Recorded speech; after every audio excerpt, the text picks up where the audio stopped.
Le test du qui 2 fonctionne bien à condition que chaque effectif théorique soit supérieur ou égal à 5. Nous allons voir ce qui se passe quand ce n'est pas le cas.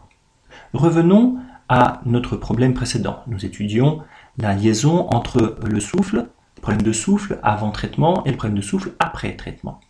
Nous aimerions maintenant nous limiter à un sous-groupe, le groupe des garçons ayant un âge supérieur ou égal à 14.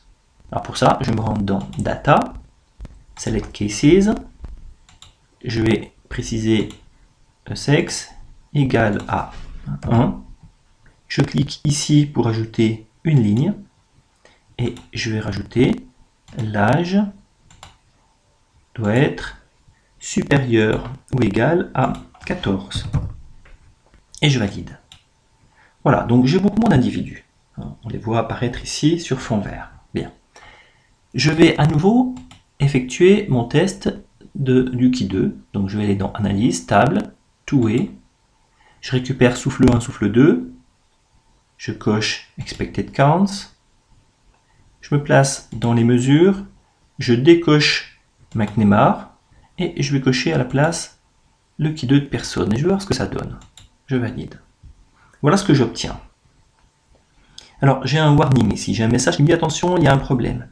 En effet, si je regarde bien les effectifs que j'ai ici, les effectifs théoriques, ils sont plus petits que 5.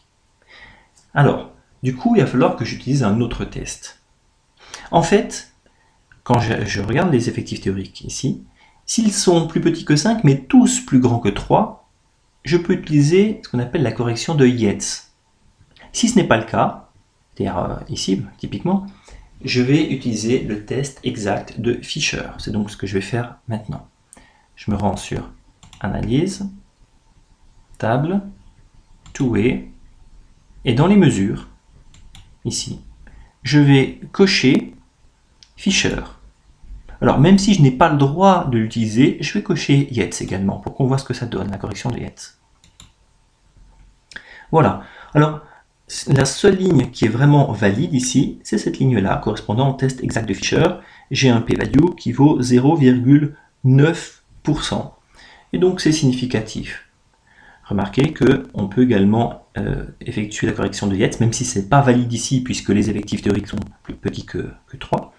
Et que cette correction de Yates, elle est toujours moins favorable que le test du qui 2 de personne. Puisque lorsqu'on effectue la correction de Yates, on enlève 0,5 avant d'effectuer le carré. On enlève 0,5 à la valeur absolue de la différence entre la valeur observée et la valeur théorique. Voilà. Donc, nous venons de voir un instant qu'on peut se débrouiller encore lorsqu'on a des effectifs plus réduits en utilisant soit Fisher exact, soit la correction de Yates.